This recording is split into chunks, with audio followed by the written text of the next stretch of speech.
নির্বাচনের মনোনয়ন জমা দেওয়া হয়েছে, যাচাই বাছাই চলতেছে। আমরা অনেকেই যে জাতীয়তাবাদী ফ্রন্টের কথা বলতেছিলাম, সেই ফ্রন্ট গঠিত হয়েছে আলহামদুলিল্লাহ। এই ফ্রন্ট তৈরির কাজটা সহজ ছিল না, আপনারা খেয়াল করেছেন। শেষ পর্যন্ত এনসিপির কিছু নারী নেতৃত্ব আখেরি ঝামেলা তৈরি করলো।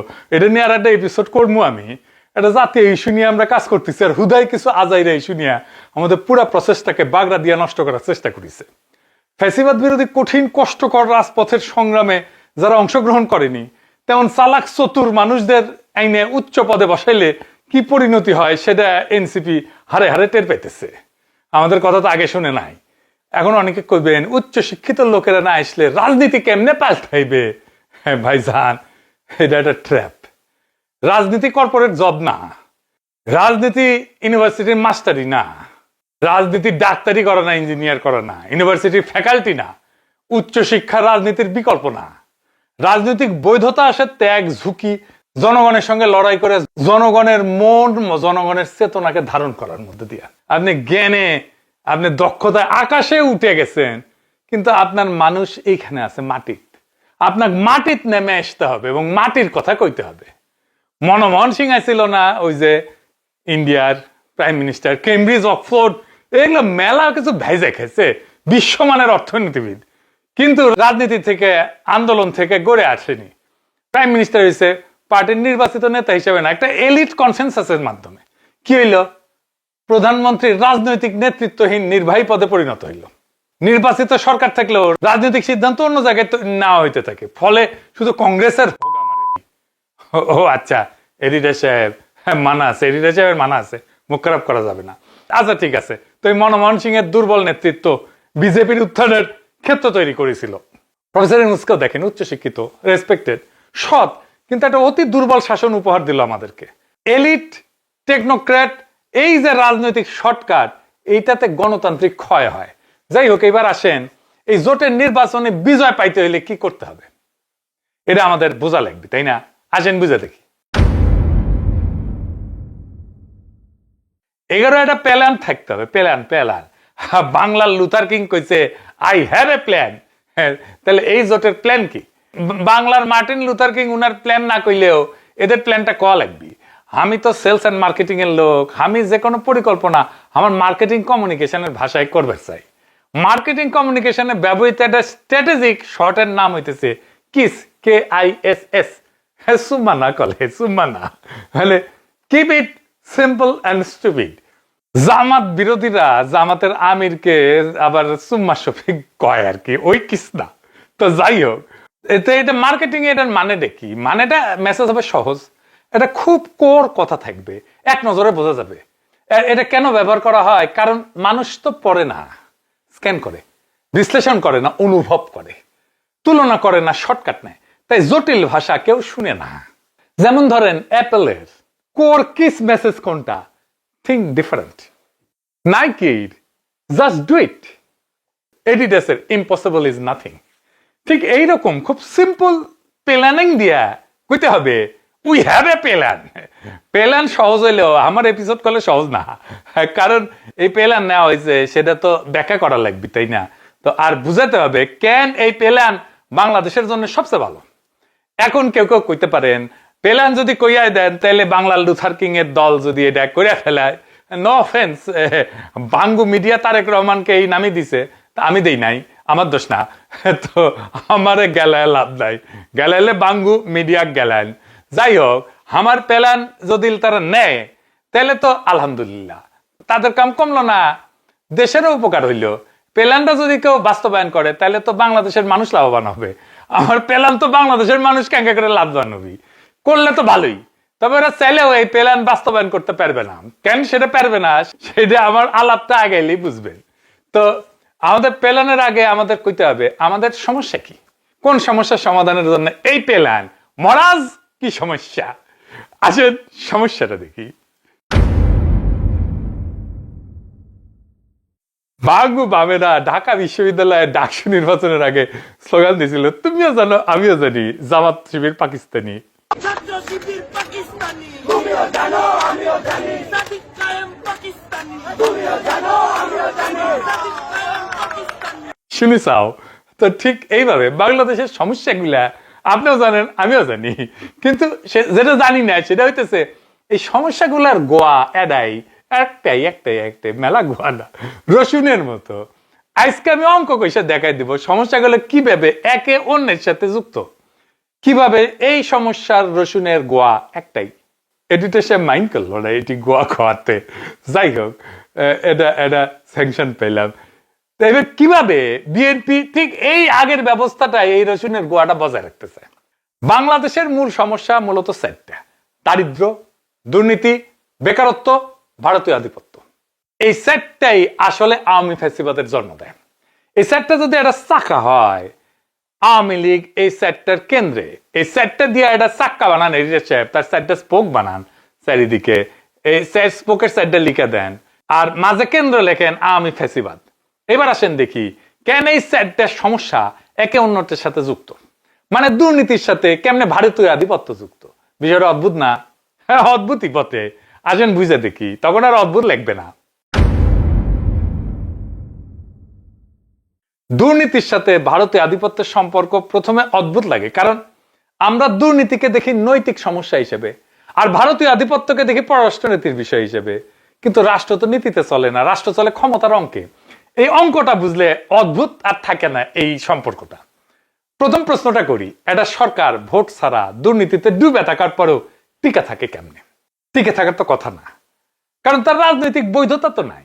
কিন্তু সে বৈধতার একটা বিকল্প উৎস খুঁজে নেয়। এখানেই ইন্ডিয়া শর্ট করে ঢুকে পড়ে। যেই সরকারের জনগণের কাছে গ্রহণযোগ্যতা নাই, সেই সরকার জনগণের দিকে তাকায় না, সেই সরকার তার বৈধতার জন্য বাইরের দিকে তাকায়। বাইরেটা হইতেছে ইন্ডিয়া।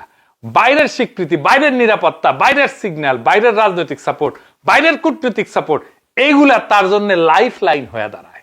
তাই হয়েছে ইন্ডিয়া হাসিনারে রাজনৈতিক আর কূটনৈতিক সাপোর্ট দিয়ে টিকায় রাখিছিল। দৌড়ানি পালানোর পরেও তারই আশ্রয় দিছে। এই জায়গাটার নামই হইতেছে ভারতীয় আধিপত্য। এটা কোনো ট্যাঙ্ক পাঠায় করে না, এটা কোনো সরাসরি শাসন না। এটা হইল বাংলাদেশের ক্ষমতায় কে থাকবে সেই প্রশ্নের উত্তর থাকে আমাদের কাছে না, দিল্লির কাছে। সেই লোক, সেই দল, সেই নেতা দিল্লির কাছে গ্রহণযোগ্য কিনা, এই হিসাব।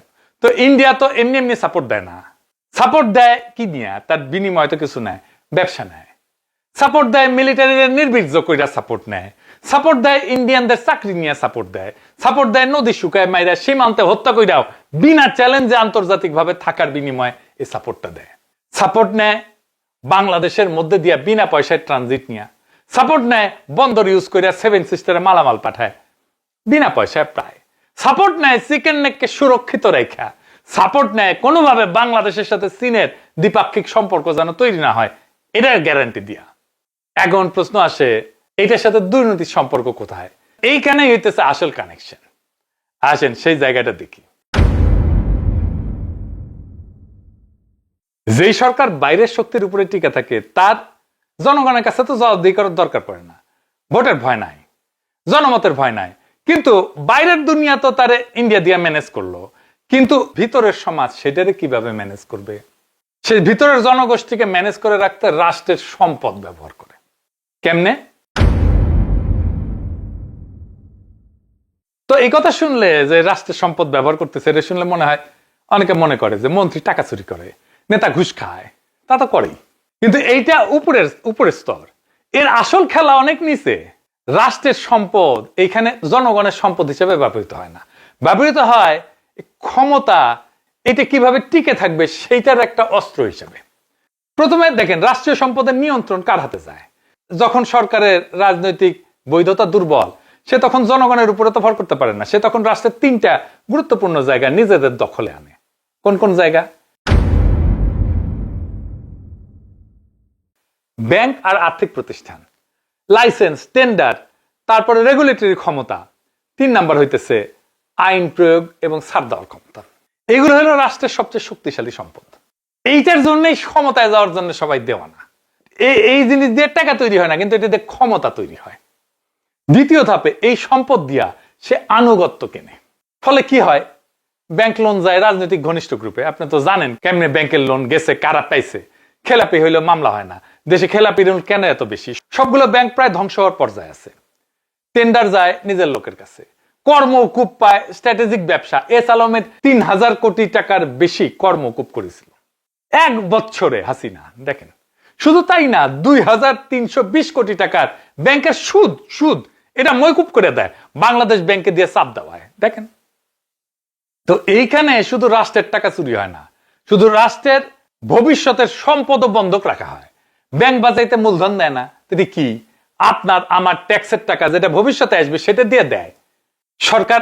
আপনার আমার ভবিষ্যতের টাকা দিয়া এই লুটপাটের ফলে দুর্বল ব্যাংকগুলোকে বাঁচায়। মানে আপনার আমার টাকা চলে গেল, এটাই ক্ষমতা টেকায় রাখার বিনিময়। তৃতীয় ধাপে কি হয়? প্রশাসন, আইন ব্যবস্থাকে ঢাল বানানো হয়। রাষ্ট্রের সম্পদ মানে শুধু টাকা না, রাষ্ট্রের সবচেয়ে বড় সম্পদ হইল আইন আর প্রশাসন। যে সরকারি টিকে থাকতে চায় সে নিজের লোক বানায়, তার একটা অনুগত আমলাতন্ত্র বানায়, ব্যুরোক্রেসি বানায়। এই ব্যুরোক্রেসি আপাদমস্তক করা বাংলাদেশের। আপনি 100 অনেস্ট অফিসার খুঁজে পাবেন কিনা জানি না। সবার প্রচুর সম্পদ, বিদেশে সেটেল করে। এতই সোজা বিদেশে সেটেল করা, এত টাকা বেতন পায়। ওরা যেই টাকা বেতন পায় মাসে, ওই টাকা 7 দিনে খরচা হয়ে যাবে। 7 দিনে যে কোনো মিডল ক্লাস ফ্যামিলি 7 দিনে খরচা হয়ে যাবে ইউরোপে আসলে। আর ও যেই টাকা রিটায়ারমেন্টের বেনিফিট পায়, ওই টাকা দিয়ে সে 1 বছরও চলতে পারবে না। তাহলে বিদেশে বাড়ি হয় কেমনে ওদের? এরা দুর্নীতির অবাধ লাইসেন্স পায়, বিনিময়ে সে প্রশাসনকে দলের কাজে লাগায়, ভোট কারচুপিতে লাগায়, দমন পীড়নে লাগায়। এই যে নৈশ ভোট, ফাঁকা মাঠে ভোট, এটা কারা করেছে? এই প্রশাসন। এখনো প্রফেসর ইউনূসের সরকার যে প্রশাসনের উপর ভর করে আছে, এই প্রশাসনই করেছে। এরা এখন লাইন লাগাচ্ছে তারেক রহমানের পিছে। এই যে দেখেন, তারেক রহমান আসছে, বাংলাদেশ কাঁপিচ্ছে, উঠে গেছে 2 আমলা। এর ছবি আরো আছে। এই যে মিনারা নাজমিন স্বরাষ্ট্র মন্ত্রণালয়ে, এটিতে সে আবার দেখে দেন না তার ফেরেন লিস্টে ওয়াগারে পদ বালক, দেখি যাও, কানেকশন গুলো দেখি যাও। নুরুল করিম ভুইয়া উপসচিব, স্থানীয় সরকার মন্ত্রণালয়, দেখেছেন কেমন গুলো এগুলা অ্যালাইন হয়ে যায়, বরাবর হয়ে যায় পলিটিক্যাল পার্টির সাথে। চতুর্থ ধাপে কি হয়? গরিব জনগোষ্ঠীকে এটিকে পরনির্ভর করে রাখে। এইটা সবচেয়ে ভয়ঙ্কর জায়গা। যখন চাকরি নাই, আয় অনিশ্চিত, তখন মানুষ নাগরিক থাকে না, মানুষ হয়ে যায় নির্ভরশীল। রাষ্ট্র তখন ত্রাণ দেয়, ভাতা দেয়, বিশেষ অনুদান দেয়। এইগুলো কিন্তু কল্যাণ রাষ্ট্রকে বলে ভুল করেন না, এইগুলো হইতেছে ভোট ম্যানেজমেন্ট টুল। বিএনপি দেখেন না, ফ্যামিলি কার্ড দিতেছে বলে প্রতিশ্রুতি দিতেছে, মাসে মাসে টাকা দিবে নাকি পরিবারকে। যারা স্বাবলম্বী না তাদের জন্য একটি কার্ড দিবেন। এই কার্ডের নাম হচ্ছে ফ্যামিলি কার্ড। এই ফ্যামিলি কার্ড প্রত্যেকটা মহিলার হাতে হাতে থাকবে। এই ফ্যামিলি কার্ড দিয়ে 2000 থেকে 2500 টাকা আপনারা প্রতি মাসে আনতে পারবেন সরকারিভাবে। আমরা সেই জন্য মায়েদের হাতে এটা দিতে চাই। মা এই অর্থটা দিয়ে তার সন্তানদের স্বাস্থ্য যেরকম খেয়াল রাখতে পারবে, একই সাথে সে তার লেখাপড়া, বাচ্চাদের লেখাপড়ার দিকে মনোযোগ দেবে। আপনাদের জন্য ফ্যামিলি কার্ড করা হয়েছে। ফ্যামিলি কার্ড এটা নির্বাচনের পরে প্রত্যেকটি পরিবারকে একটা করে ফ্যামিলি কার্ড দেওয়া হবে। বৈষম্যহীন বাংলাদেশ বিনির্মাণ করার জন্য আমরা নিয়ে আসছি ফ্যামিলি কার্ড। মিনিস্টার ওয়াইফও যদি মনে করে যে আমি সেটা ইউজ করতে চাই, ইউজ করতে পারবো। বিএনপি প্রত্যেকটা পরিবারে একটা করে ফ্যামিলি কার্ড দিবে এবং এই ফ্যামিলি কার্ডটা থাকবে মায়ের নামে। ওই পরিবারের মায়ের নামে ফ্যামিলি কার্ডটা থাকবে। ফ্যামিলি কার্ডটার অনেক উপকারিতা আছে, উপকারিতাগুলো আগে শোনেন। সেটা হলো যে মায়ের নামে ফ্যামিলি কার্ড দিয়ে মা রেশনের দোকান থেকে চাল, ডাল ইত্যাদি কিনলে, যদি মা 20,000 টাকার দ্রব্যাদি কিনে, তাহলে সেখানে সরকার 10,000 টাকার ভর্তুকি দিবে।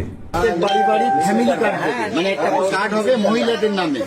তারা যতদিন বাঁচবে 6 থেকে 8,000 করে টাকা, এটা যতদিন আপনি বাঁচবেন ততদিন। আপনারা কি সবাই বলতে পারবেন যে ফ্যামিলি কার্ডটা কি হবে? আপনার কার্ড ছিল, এমপি ছিল, মন্ত্রী ছিল, চেয়ারম্যান ছিল, মেম্বার ছিল, এই ধরনের উদ্যোগ কেউ নেছে?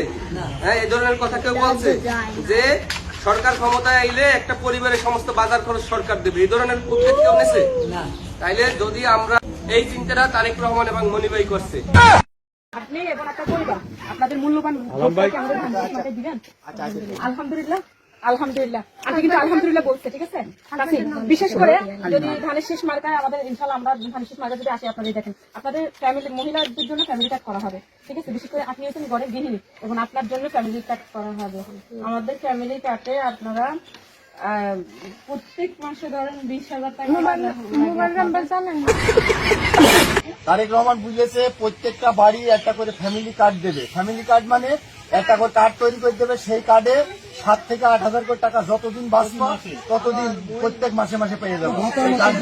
ভাতা ভাতা প্রত্যেক বাড়ি একটা করে মহিলাদের ফ্যামিলি কার্ডের একটা ব্যবস্থা আছে, ভাতা, সেখানে মাসে মাসে 7,000 করে তারও বেশি পাইতে পারো।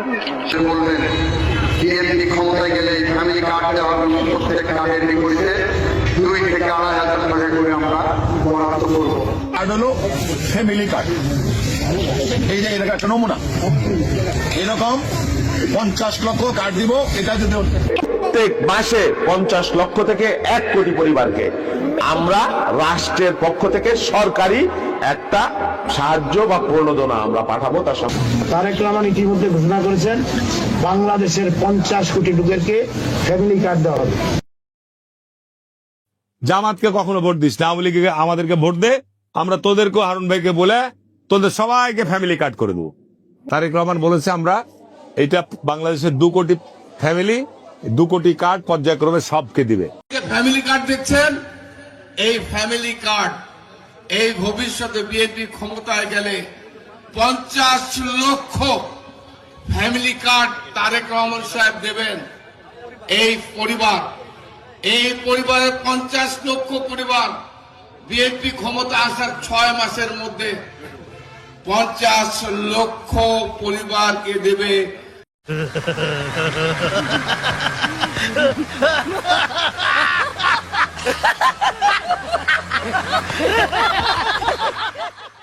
টাকা আসবে কোত্থেকে? টাকাটা যে দিবে ওই টাকাটা আয় হবে কোত্থেকে? এইটাই আওয়ামী লীগ করতো, মুক্তিযুদ্ধ ভাতা দিত, বালসাল ভাতা দিত, এই সমস্ত নামে।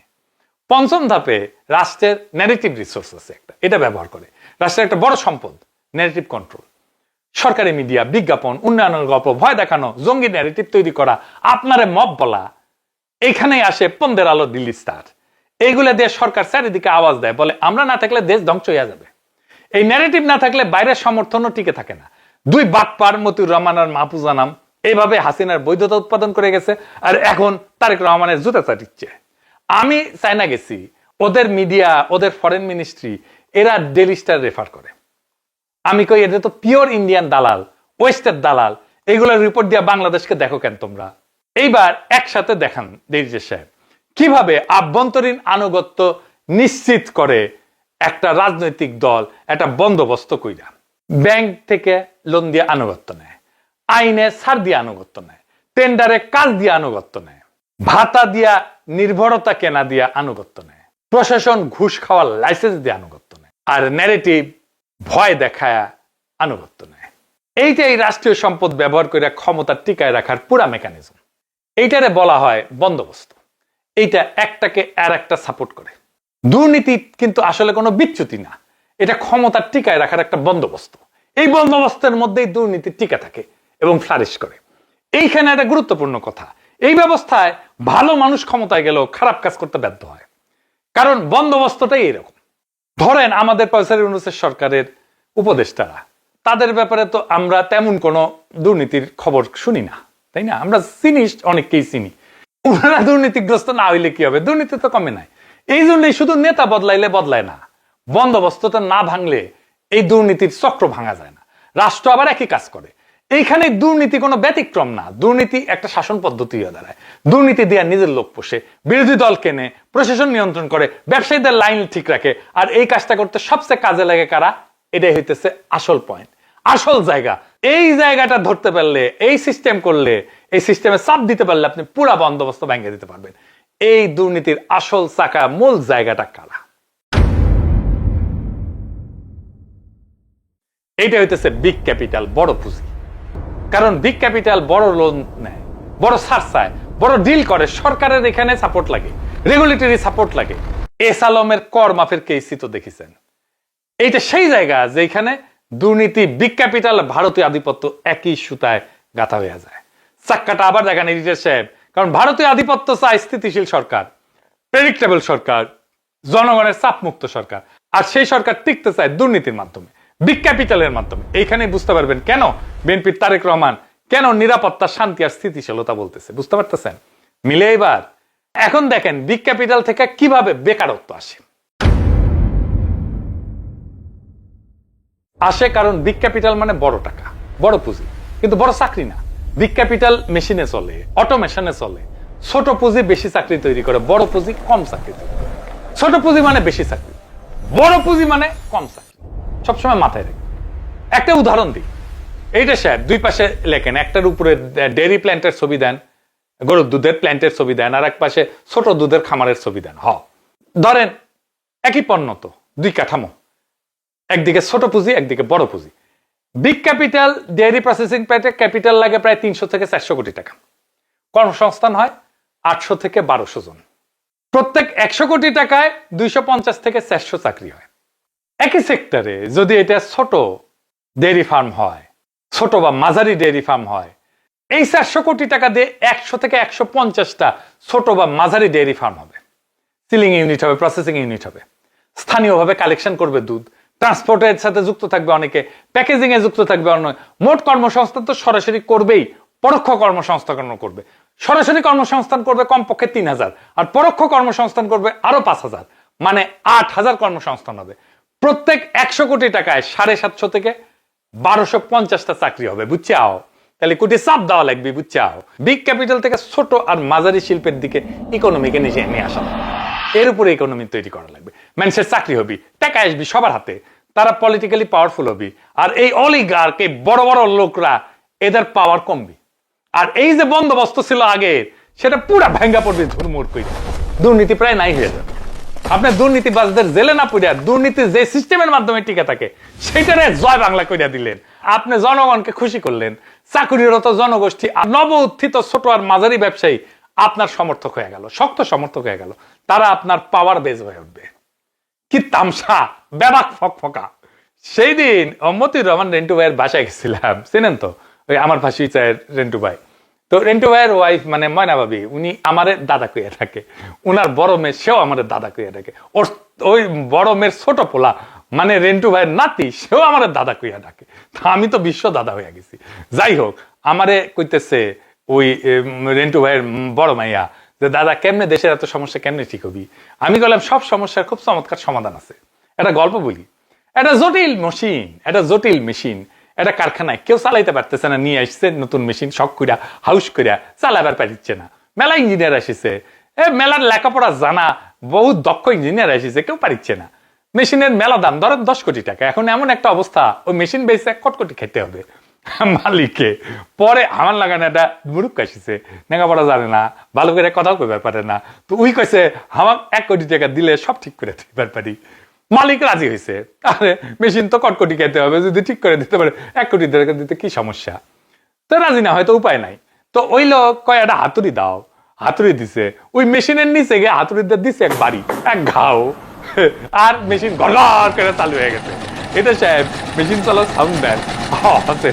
তো মালিক এখন গা মুসরামুসরি করে, কয় এটা হাতুড়ির বাড়ির দাম কেমনি 1 কোটি টাকা হয়? এটা তো বেশি হয়ে গেল। তো ওই মূর্খ মেকানিক কয় যে হাতুড়ির বাড়ির দাম 1 টাকা, কিন্তু কোনটি বাড়ি দেওয়া লাগবি এটা জানার দাম 99,99,999 টাকা, বুঝেছাও? তো বিএনপির জামাই কোটা বুদ্ধিজীবী কইছে জামাত পুরো আনপ্রিপেয়ার্ড, কোনো প্ল্যানিং কিছু নাই। ওখানে প্ল্যানিং আছে, ওখানে প্ল্যানিং খুলে তো দেখে দিলাম প্ল্যানিংটা কি। জামাত এনসিপির জাতীয়তাবাদী ফ্রন্ট চাইলে ইনকা প্ল্যান হাজার হাজার ব্যানে দেওয়ার লোক আছে, আমি ছাড়াও।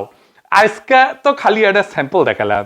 এই প্ল্যানিং নিলে বাংলাদেশ অন্য জায়গায় চলে যাবি। কিন্তু কথা হইতেছে যে বিএনপির তো কোনো প্ল্যান নাই, তার প্ল্যান করার দরকারও নাই, কারণ তারা আগের সেই বন্দোবস্ত রেখে দিবে। কোন ইডিওলজিক্যাল আদর্শগত পজিশনের তো তাদের দরকার নাই, শুধু দরকার শান্তি আর স্থিতিশীলতা। এখন কথা হইতেছে বাংলাদেশের মানুষ ভোট দিয়া তার নেতা নির্বাচন করতে পারবে কি? প্রশাসন তো বিএনপির দিকে সাইড নিতেছে। ওই দেখলাম আজকে হাসনাত আব্দুল্লাহ অভিযোগ তুলিছে, এই যে নির্বাচন হইতে যাচ্ছে, এই নির্বাচন কোনো ব্যক্তি বাছাইয়ের নির্বাচন না, কোনো দল বাছাইয়ের নির্বাচনও না। এই নির্বাচন একটা বন্দোবস্ত বাছাইয়ের নির্বাচন। আপনার সামনে 2টা রাস্তা খোলা, একটা রাস্তা পরিচিত, এই রাস্তায় শান্তি আছে, স্থিতিশীলতা আছে, কিন্তু সেই শান্তি আসে আপনার কণ্ঠ চুপ করায় দিয়া। কবরেরও শান্তি আছে।